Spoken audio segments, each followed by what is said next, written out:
शन्नो मित्रः शं वरुणः शन्नो भवत्वर्यमा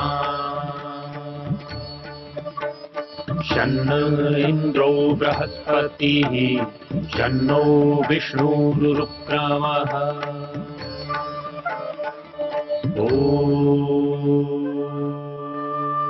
शान्ति शान्ति शान्तिः।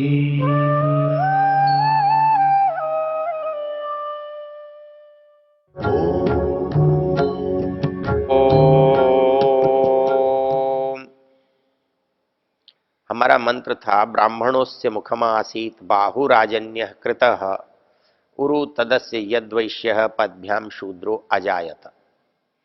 तो सहज रूप से एक रूपक है जिसके द्वारा समाज के कार्यों का विभाजन बताया और इसी तरह से सारी सृष्टि को भी समझाया गया इसी पुरुष से।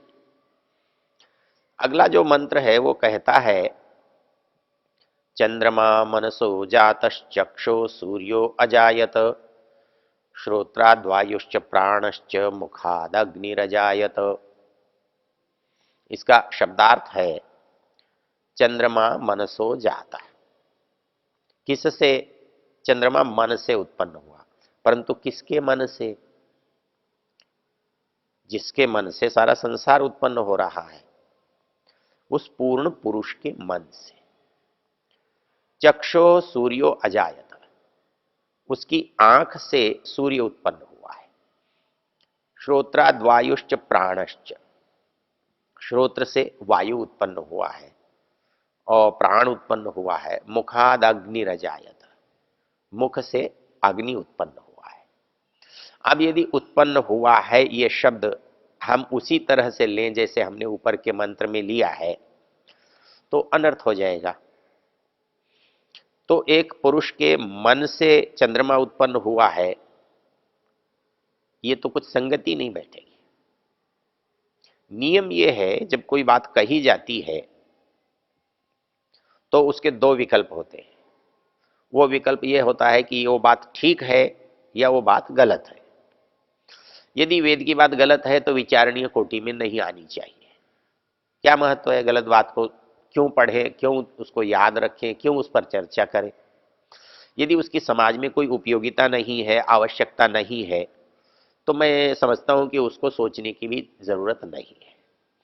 लेकिन हजारों वर्षों से जिस पर विवेचन हो रहा है, चिंतन हो रहा है, विचार हो रहा है, व्याख्यान हो रहा है, मान्यता रही है, वो बात इतनी सहज और इतनी निरर्थक तो नहीं है कि हम कूड़े की तरह से निकाल कर उसको फेंक दें। क्योंकि जिस वेद को आप वेद कह रहे हैं, इसके अर्थ को बताने वाले हजारों ग्रंथ हैं। हजारों लोगों ने, विद्वानों ने, जिनको हम ऋषि कहते हैं, धर्मात्मा कहते हैं, विद्वान कहते हैं, तपस्वी कहते हैं, ऐसे हजारों लोगों ने मिलकर के इसका अध्ययन किया और इस पर विचार किया और हमारे लोगों को इसका उपदेश दिया। तो एक आध व्यक्ति गलत हो सकता है, एक आध बार कोई गलती हो सकती है। हर समय हर व्यक्ति इतनी बड़ी संख्या में सबके सब गलत हो ऐसा संभव नहीं है, ऐसा होता नहीं है। इसलिए ये कहना कि वेद की ये बात गलत है, ये अनुचित है। तो दो बातों में, या तो वेद की बात गलत है या वेद की बात सही है। तो पहली बात खंडित हो जाती है कि वेद की बात गलत हो सकती है। गलत होती तो उसे सारे ही गलत कहते और उसकी चर्चा ही क्यों करते, उसको अपना विषय ही क्यों बनाते और फिर इतने लंबे समय तक इतने बड़े समुदाय में उसकी चर्चा क्यों होती? कोई मूर्ख लोग तो थे नहीं।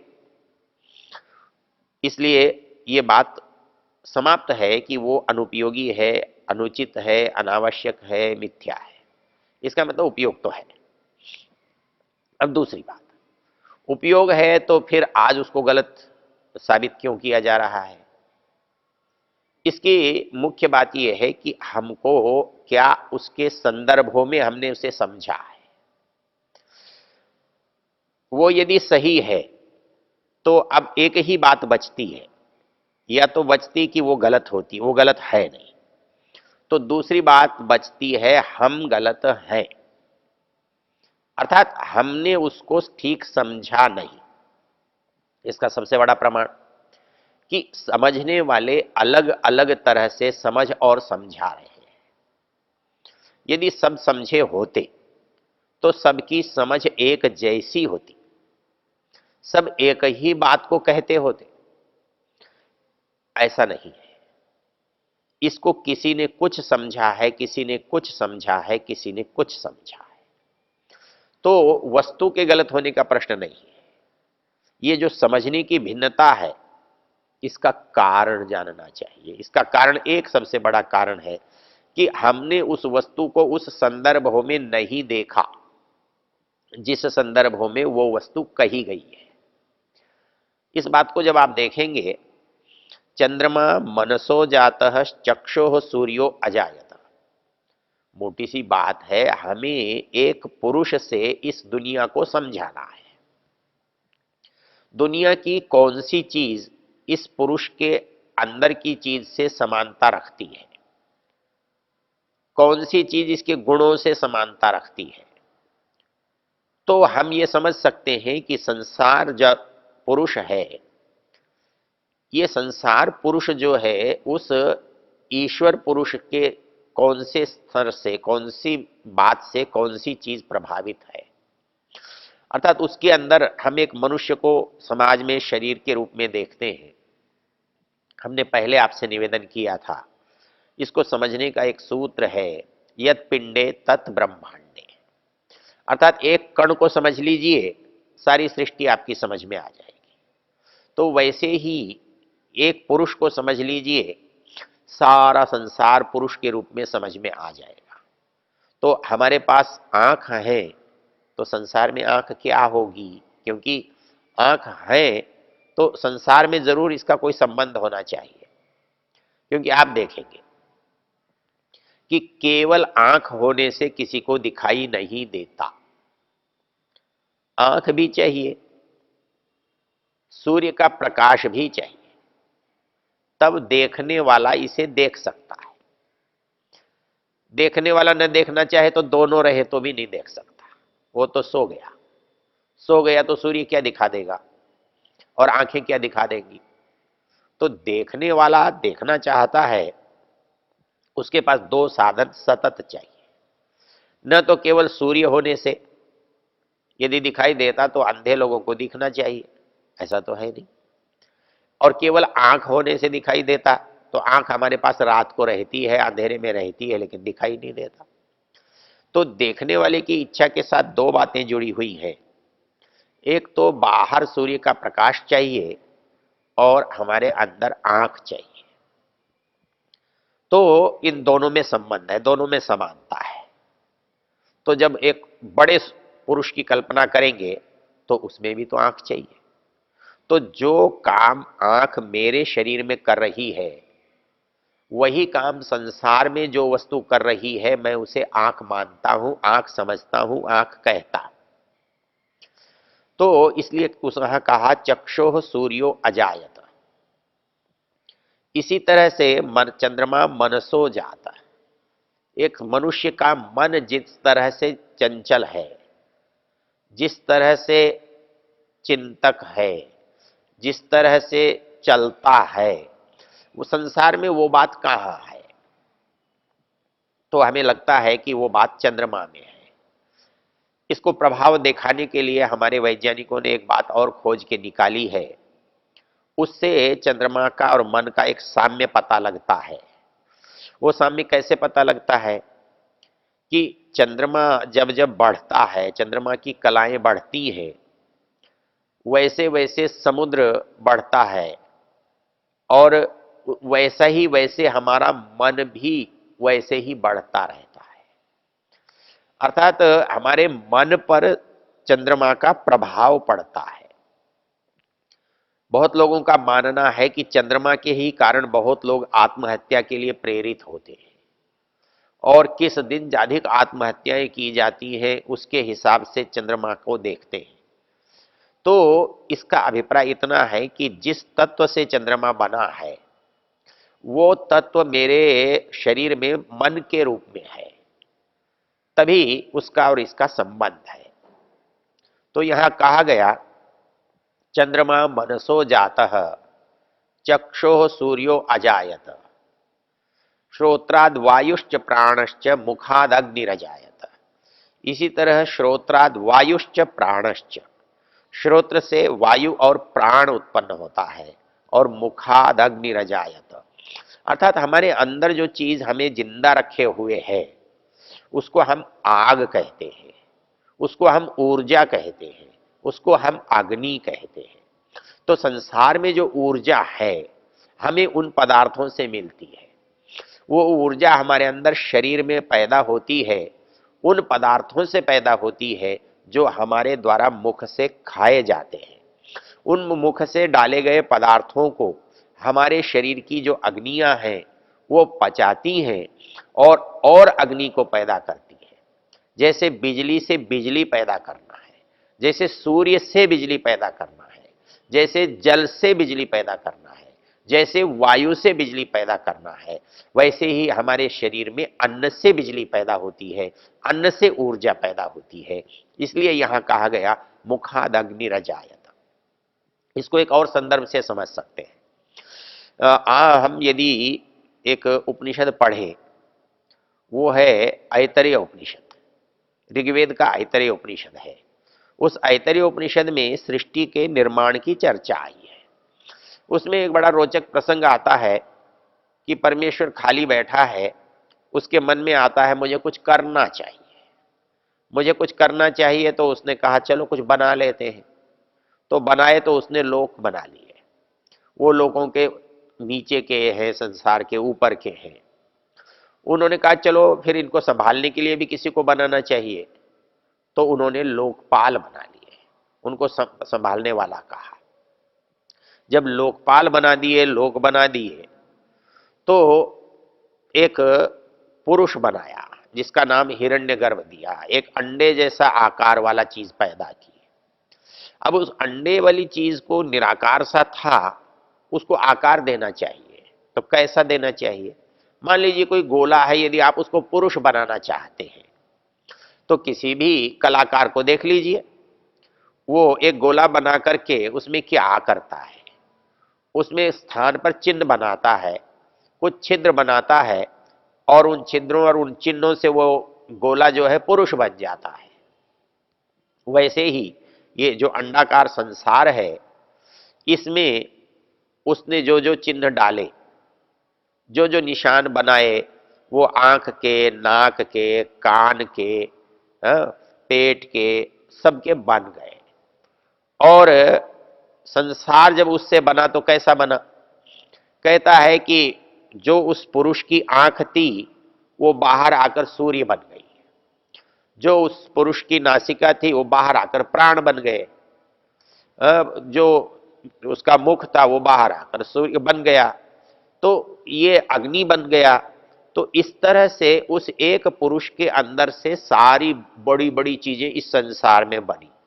अर्थात उस पूर्ण पुरुष से ये जब संसार उत्पन्न होगा तो वैसे ही ये चीजें उस पूर्ण पुरुष से पैदा होंगी कि आंख से क्या होगा, नाक से क्या होगा, मन से क्या होगा, हृदय से क्या होगा, पैर से क्या होगा।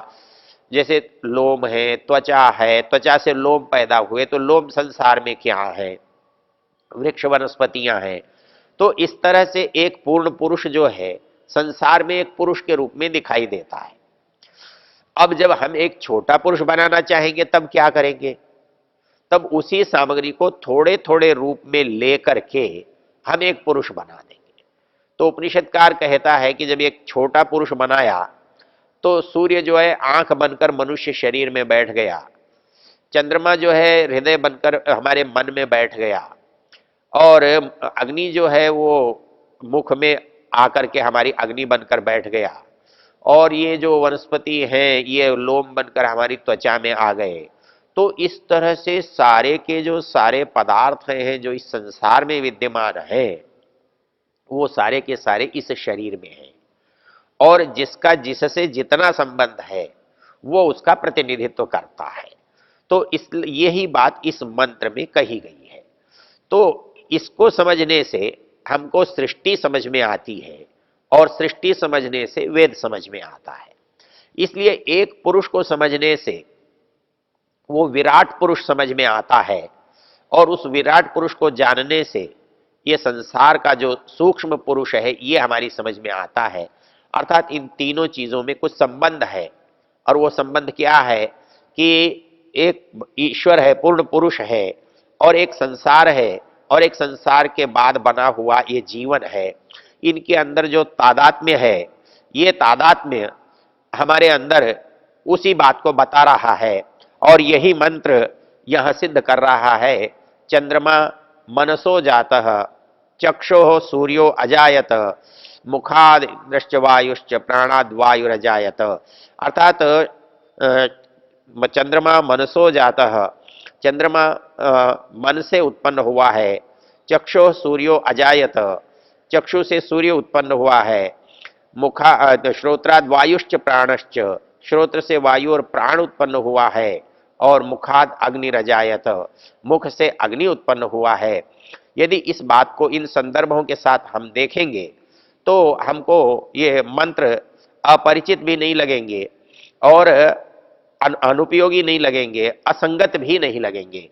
तो ये हमारा पूरा का पूरा जो सृष्टि का विज्ञान है, इस सृष्टि विज्ञान को ध्यान में रखकर जब हम कोई बात करते हैं तो ये मंत्र हमें अपने आप को सृष्टि के उन अर्थों को बताते हैं, जोड़ते हैं। यही बात पहले मंत्र में हमने देखी थी और यही बात इस मंत्र में है, और इससे आगे का जो मंत्र आता है वो भी इसी बात को बता रहा है। तो हम उसकी चर्चा को करें इससे पहले इस बात को अच्छी तरह से जान लें कि वेद के अंदर जहाँ जहाँ कहीं हिरण्यगर्भ नाम से, कहीं एक अंडे के नाम से, कहीं एक पूरा जो जिसको हम चमकीला पदार्थ कहते हैं उसके नाम से एक चीज को हम उत्पन्न करते हैं और वो उत्पत्ति को विकास करते हुए पूरे संसार को समझाते हैं। और संसार के विकास को समझने के लिए हम एक पुरुष का उदाहरण देते हैं और पुरुष के उदाहरण से हम संसार को और संसार के उदाहरण से उस पूर्ण पुरुष को समझते और समझ सकते हैं। तो इस तरह से वेद का ये अद्भुत ज्ञान जो है हमारे लिए व्यक्तिगत रूप से भी उपयोगी है और सामूहिक रूप से भी उपयोगी होता है। तो इसकी जो शब्दावली है उसको समझने के लिए हमारे पास दो ही विकल्प हैं। या तो हम उनके वेद के शब्दों को उस प्रसंग के द्वारा समझें जिन प्रसंगों में उन शब्दों का प्रयोग किया गया है, और उसको समझने के लिए वैदिक साहित्य के संदर्भों को समझें जिन वैदिक साहित्य के संदर्भों में उस बात की चर्चा की गई है। उसको जोड़ करके देखने से, उसको इसके साथ जोड़कर समझने से हमें मंत्र बहुत अच्छी तरह से दिखाई देते हैं। इसलिए वेद का अर्थ करते हुए चाहे ब्राह्मण ग्रंथ हो, चाहे उपनिषद हो, चाहे आरण्यक हो या दूसरे कथानक हो, वो हमको समझने में सहायता करते हैं। ओ